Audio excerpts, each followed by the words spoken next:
Congress party youth అధ్యక్షునికి వెళ్ళి suspend చేయాలి. మరి వాళ్ళ మీద చర్య తీసుకోకుండా కాంగ్రెస్ పార్టీలో ఉన్నాడు ఒక ఆయన, ఎవరు ఆయన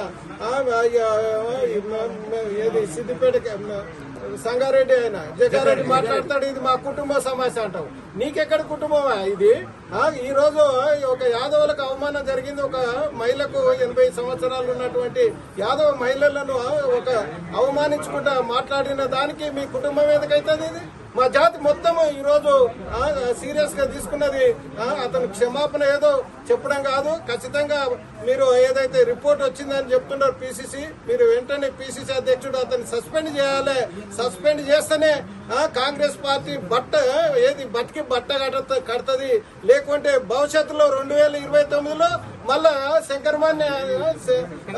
శంకరగిరి మాన్యాలు చూడాల్సి వస్తుంది కాంగ్రెస్ కానీ కూడా ఈ సందర్భంగా రేవంత్ రెడ్డి గారు కూడా హెచ్చరిస్తున్నాం. మీ అందరు అహంకార భరితమైనటువంటి మాటలు మానాలే. మీరు తక్షణమే అతని మీద చర్య తీసుకుంటేనే మా యాదవ జాతి శాంతిస్తుంది.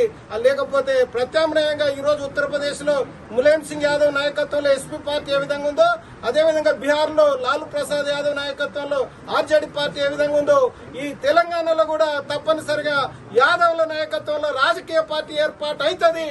అంతా బహుజనుల అంతా ఏకమై 2029లో ప్రత్యామ్నాయంగా ముఖ్యమంత్రి యాదవ్ అయ్యే అవకాశాలు మీరే కల్పిస్తున్నారు. కాబట్టి తక్షణమే వాళ్ళ మీద చర్య తీసుకోవాలని కూడా ఈ కాంగ్రెస్ పార్టీని ఈ సభా వేదిక ద్వారా డిమాండ్ చేస్తాము.